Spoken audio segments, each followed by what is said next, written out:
Imagine an island where the very soil beneath your feet is worth more than the crops it once grew. In the 1950s, Jamaica stumbled upon just that. Rivers of rich, red clay bursting with aluminum ore.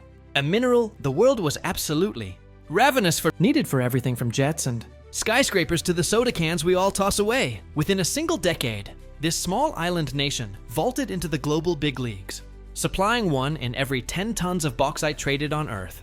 Politicians, with starry eyes, hailed it as red gold, promising a golden age of hospitals, highways, and dignity for a nation finally shaking off the shackles of colonial rule. Jamaica's bauxite earnings nearly doubled last year, raking in over $500 million. Yet, the industry now employs barely 4 in every 1,000 Jamaicans. Production is roaring, absolutely booming, but the wealth, the actual economic benefit, seems to be slipping through the cracks of the economy like marl through a sieve. Because the real secret isn't just that Jamaica mined bauxite, it's that bauxite has quietly, relentlessly mined Jamaica right back. The promise? Let's rewind to 1953, the pivotal year the first shipload of Jamaican bauxite left Port Esquivel, bound for Louisiana refineries. Overnight, this colony, which had for so long scraped by on sugar and bananas, suddenly saw a golden ticket, a chance to quite literally buy its way into the modern world. By the time of independence in 1962, bauxite alumina wasn't just an export, it was the export, bankrolling new schools, even a national airline, and yes, the very highway that still carries commuters from the airport to bustling downtown Kingston between 1950 and 1970. The sector's foreign exchange earnings exploded tenfold, and government revenues from bauxite levies paid for the first wave of free secondary education. Suddenly, a generation of Jamaicans could dream beyond the cane fields, envisioning futures previously unimaginable. The deal looked so simple, almost too good to be true. Scrape off the reddish topsoil, ship the ore, collect the checks, and just repeat. It seemed like an endless, easy path to national upliftment. The rise. Throughout the 70s, Jamaica cemented its place as the world's 3rd largest bauxite producer, trailing only mighty Australia and resource-rich Guinea. Global aluminum giants, companies like Alcan, Kaiser, and Alcoa swooped in, building glittering refineries right on the coast. Each one was a monumental cathedral of conveyor belts, towering smokestacks, and glowing crucibles, symbols of a new industrial age. At its peak in 1974, the industry contributed close to 10% of Jamaica's GDP and kept nearly 8,000 Jamaicans in direct, steady wages. Every single ton of ore carried a royalty that funded vital national health centers and iconic cricket stadiums, becoming tangible investments in the nation's future. The bauxite levy, boldly introduced by Michael Manley's government that same year, effectively doubled the state's take per ton.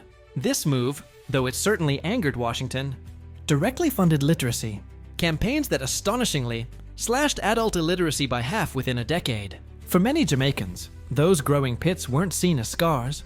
They were stair steps, a clear path out of generations of poverty. The turn.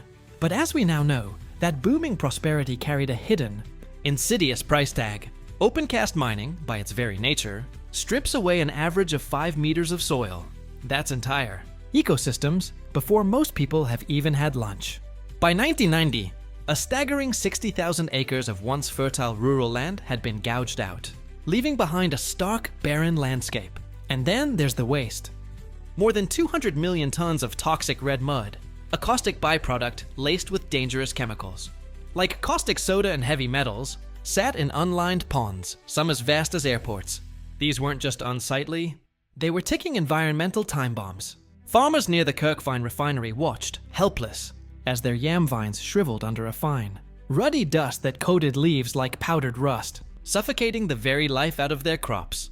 Streams that once ran clear now bled ochre, their waters murky and lifeless, killing fish and, according to a chilling 2022 Jamaica Environment Trust study, pushing aluminum concentrations in local water to levels 4 times the World Health Organization's safety guidelines. Respiratory clinics in Manchester and St. Anne began reporting asthma rates, double the national average, a direct consequence of the airborne particulate matter, PM10 and PM25, silica, and other toxins released by mining operations.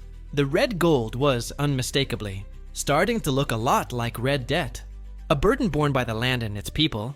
The deep dive let me introduce you to Winsome Minot, a third-generation farmer whose 2-acre plot borders the ever-expanding Hall Road of a major mine in Stewart Town. 3 years ago, the relentless blasting cracked her concrete water tank. Now, she has no choice but to buy drinking water in expensive plastic bottles.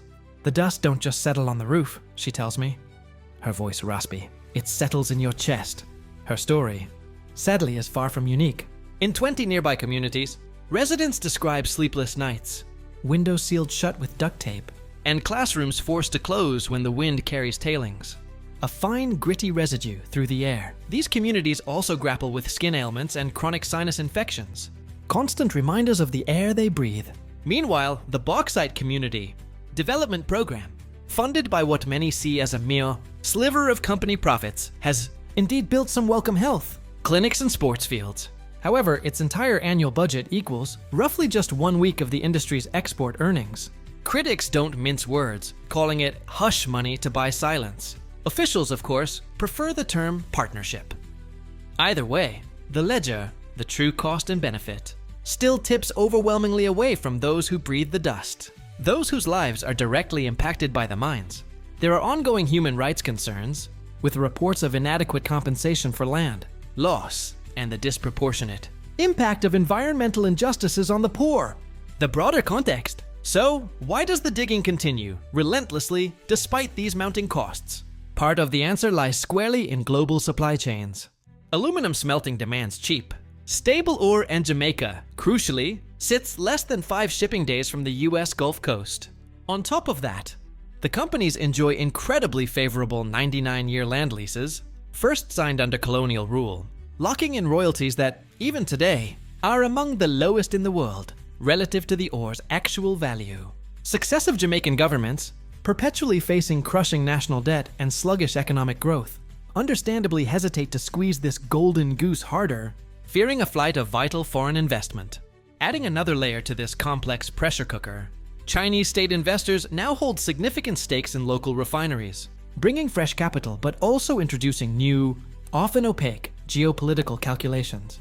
In short, the island's economic sovereignty has always been, at best, partial.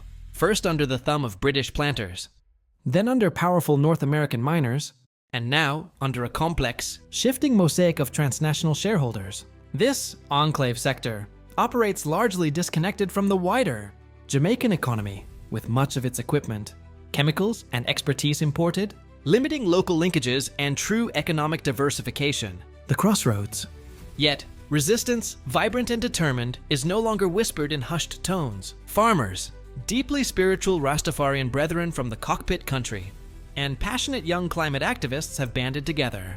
They've filed lawsuits, they've blocked roads, and they've live-streamed confrontations, bringing the fight directly to the world. Their argument is powerfully simple. The 2020 Cockpit Country Protected Area Boundary, designed to safeguard this unique biome, was, they contend, deliberately drawn to exclude the richest seam of bauxite. This, critics vehemently argue, is a blatant concession that sacrifices irreplaceable ecology for short-term revenue.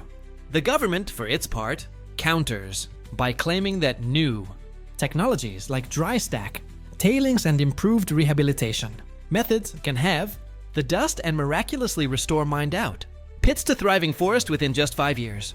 But skeptics quickly point out that only 1 in 5 hectares has ever been fully reforested, and even that young woodland stores only a fraction of the carbon held by the original. Ancient old growth. The standoff continues, a stark, modern tableau. Massive tractors on one side, nimble smartphones on the other, both recording history in real time, a testament to a deeply divided vision for Jamaica's future. If you've ever lived near a mine, or if you're just simply curious about where that soda cannon, your hand truly began its life. Drop a comment below and tell us what you think a fair deal for Jamaica's red gold should actually look like. I'll be reading and responding to your thoughts. Let's really talk about scale, because that's where the story gets even more stark. Last year, Jamaica produced a massive 3.7 million dry metric tons of bauxite and 1.5 million tons of alumina. Together, these exports earned a staggering 551 million, roughly the equivalent cost of building the island's entire highway network. Yet, the combined workforce for this colossal industry equals only 0.4% of total national employment. Now compare that to agriculture, which, despite earning slightly less foreign exchange, hires a remarkable 14% of the country's workers. The translation is painfully clear. Bauxite pumps dollars? Yes, but it absolutely does not pump jobs. What's worse, nearly every excavator, every caustic soda shipment, and every high-level engineer is imported. This means roughly 60 cents of every dollar earned leaks straight back out of the Jamaican economy. Economists have a term for this, an enclave sector. Locals, with a more poignant understanding, call it a ghost economy, a massive footprint, but only a faint, hollow echo of prosperity for most. The human ledger. 70 years on, what can we truly tally? What's the final count? On the undeniable plus side, new roads, crucial schools, impressive stadiums, a national airline, and even a sovereign fund that once cushioned the blow of the 2008 financial crash. These are real, tangible benefits. But on the minus side, the ledger is grim. 60,000 acres of lost or severely degraded land. Vast toxic ponds leaching insidious pollutants into precious aquifers. Hundreds of displaced farmers, and a carbon debt that grows relentlessly with every single ton of ore extracted. Then there's the profound cultural cost. Sacred maroon sites, repositories of centuries of history and heritage bulldozed into oblivion. Traditional knowledge of medicinal herbs and vital springs, carefully passed down through generations, simply erased. And the Cockpit Country's utterly unique karst towers, home to more endemic species per square kilometer than even the Galapagos, blasted into red gravel. Is this trade-off truly worth it? The answer, unequivocally, depends on which Jamaica you stand in. The gleaming boardroom or the dusty, struggling bush. The future. Still, change, slow but persistent, is creeping in. New legislation, drafted but not yet passed, aims to raise the bauxite levy by a significant 50% and, crucially, earmark a third of those revenues for an independent restoration fund.